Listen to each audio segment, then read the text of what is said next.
Fruto do meu trabalho, acabei por acompanhar a luta autonómica do Concelho de Vizela ao longo de vários anos, desde logo no início da minha carreira. Praticamente todas as ações do movimento para a restauração do Concelho de Vizela foram acompanhadas pela Rádio Vizela, na altura eu já lá trabalhava. Mais tarde, enquanto jornalista da Rádio Nova, isso também me aconteceu. E quando cheguei à RTP, Vizela ainda não era concelho. Foi concelho 4 meses depois da minha entrada na RTP. O que significa que nessa altura eu acabei por, à data da criação do Concelho de Vizela, ter desempenhado um papel de quase produtor dos meus colegas da RTP, tendo ido para Vizela ajudá-los a encontrar as pessoas que em Vizela podiam ser os melhores porta-vozes da luta autonómica de Vizela. Cruza esta realidade com uma realidade com a qual acabo de viver e que tem a ver com, não com a autonomia, mas com a independência dos povos. Há um valor fundamental na vida de todos nós. Esse valor é a liberdade e a independência. E a independência dos povos é um valor pelo qual nós devemos lutar contra tudo e contra todos. Vizela soube fazê-lo e, por isso, os meus parabéns a todos os vizelenses.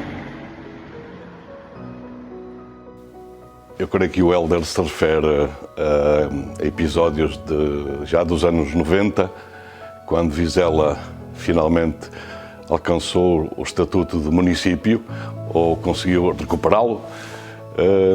A minha relação com Vizela começa anos antes, 16 anos antes. Os incidentes ocorreram 19 de dezembro. Eu fui muito cedo, eu e o Bruno Neves, fotógrafo, um camarada, fotojornalista sénior, lá fomos agendados para ir a Vizela, fomos quase de madrugada do Porto para Vizela e aquilo que prevíamos aconteceu. Enfim, eu não sei o nome da rua, mas fomos para uma mesa, fomos para uma secção eleitoral, creio que uma escola. E o povo estava na rua. E quando chegámos, já não havia, a mesa de voto não tinha sequer aberto, as urnas tinham sido destruídas, os votos espalhados pela rua, muitos deles a arder, havia uma fogueira de votos, de boletins de voto, e havia uma forte força policial da GNR, carros blindados, enfim, capacetes, viseiras, e do outro lado o povo de Vizela, sobretudo jovens, muitos deles estarão aí, e aproveito para os saudar, e na pessoa deles e do Presidente da Câmara, saudar todo o povo de Vizela, porque Vizela nestas primeiras décadas do novo Portugal democrático, Vizela foi verdadeiramente a grande bandeira da descentralização e da autonomia. Mas voltamos à rua e naquela manhã de 19 de dezembro de 1982, era uma manhã fria, muito cinzenta, provavelmente tinha chovido. Jornalistas procurámos a melhor colocação, porque ia haver claramente embate. De um lado as forças da GNR, do outro lado o povo, sobretudo jovens, à frente em manifestação. Eu escolhi empoleirar-me num muro, mesmo em frente à secção de voto, creio que uma escola. E a tensão era forte e houve ordens da força da Guarda Nacional Republicana, houve ordens para carregar sobre a população, para dispersar. E isso aconteceu. Houve gases lacrimogéneos, houve verdadeiramente uma forte carga policial, que levou tudo à frente. Eu estava empoleirado no muro fronteiro à secção de voto, e quando veio a carga, enfim, não escolheram sobre quem carregar.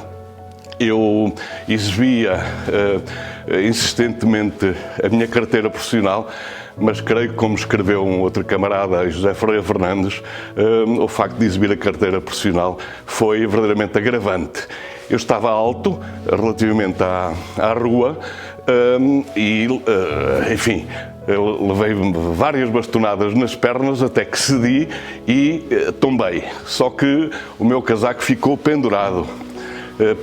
O meu casaco ficou preso na vedação daquele muro e fiquei ali como um Cristo a espernear até que cedi mesmo. E, enfim, daí em diante eu não me apercebi do que se passou porque perdi os sentidos, acabei por ter tratamento hospitalar. Naqueles minutos que decorreram entre a carga policial e o tratamento hospitalar que eu tive, enfim, não saberei exatamente, enfim, não sei recordar, mas sei que à minha volta, desde o hospital até ao regresso ao local dos incidentes, eu fui verdadeiramente um filho daquela terra, um filho deste povo. Nos dias que seguiram, eu recebi imensas manifestações de carinho de vizelenses. Chegaram a falar-me de um peditório para me pagar o casaco, enfim, que estava coberto pelo seguro do jornal, mas chegaram a falar-me de peditório e várias ocasiões em que eu regressei a Vizela, regressei como verdadeiramente um filho desta terra. Nunca consegui pagar cafés naqueles anos, comia à borla, senti-me verdadeiramente em casa. Enfim, na nossa formação jornalística aprendemos que devemos ganhar distância relativamente à realidade, mas é impossível. Numa situação como aquela que se vivia em Vizela naqueles dias, era impossível sairmos, conseguirmos ganhar distância relativamente àquilo que era a revolta popular, a aspiração de autonomia relativamente ao Concelho de Guimarães. Porque era impossível não interiorizarmos aquilo que ouvimos na rua. Lembro-me que, aliás, vi depois na televisão, porque eu tinha perdido os sentidos. Vi depois na televisão o grito do povo, dizia: jornalista amigo, o povo está contigo. Isso fez-me sempre arrepiar, faz-me sempre arrepiar cada vez que recordo esse dia. Em primeiro lugar, eu gostaria de dizer que acho esta homenagem à comunicação social que acompanhou o caso Vizela até 1998 uma homenagem justa. É pena não ter sido há mais anos, porque diversos jornalistas, diversos articulistas iriam ficar certamente orgulhosos e satisfeitos pelo trabalho que desenvolveram em prol de Vizela, em prol do conhecimento das populações, dos leitores, dos telespectadores, dos ouvintes, e como tal, como eu costumo dizer, as homenagens são importantíssimas, esta é importante, e por isso gostaria de salientar este feito da Câmara de Vizela. O Notícias Vizela teve um papel predominante na luta da criação do Concelho de Vizela, porque era um porta-voz do movimento para a restauração do Concelho.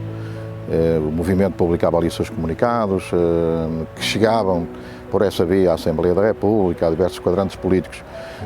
Nós, enquanto repórteres, jornalistas, íamos buscar entrevistas de grandes figuras políticas que, nomeadamente, paravam em Guimarães, em Felgueiras, portanto, em espaços que não eram muito acessíveis, mas nós teimávamos e eu, por exemplo, entrevistei ex-presidentes da República, deputados, líderes políticos, partidários, porque dessa forma conseguimos manter acesa a chama da luta de Vizela e ao mesmo tempo vincávamos as suas posições. Naturalmente que aquela que mais impacto teve foi a entrevista que eu consegui em Guimarães com o engenheiro António Guterres, onde ele disse que se fosse primeiro-ministro, portanto ele era líder da oposição, criaria de imediato o Concelho de Vizela. E nós colocamos essa frase no cabeçalho do Notícias de Vizela até 1998, quando Vizela foi de facto elevada à categoria de Concelho. Na noite eleitoral do António Guterres, em que ele venceu as eleições, o Notícias de Vizela patrocinou a minha ida, do Pedro Paulo e do Agostinho Ribeiro a Lisboa. Colocámos-nos em frente ao Hotel Altis com um cartaz onde dizia: Engenheiro Guterres, estamos à espera que cumpra a promessa que fez a Vizela. E hoje somos Concelho. Obrigado a ele e obrigado a todos os políticos que colaboraram para que Vizela conseguisse a sua autonomia, conseguisse a sua liberdade, que nos dá esta alegria que hoje estamos todos a viver.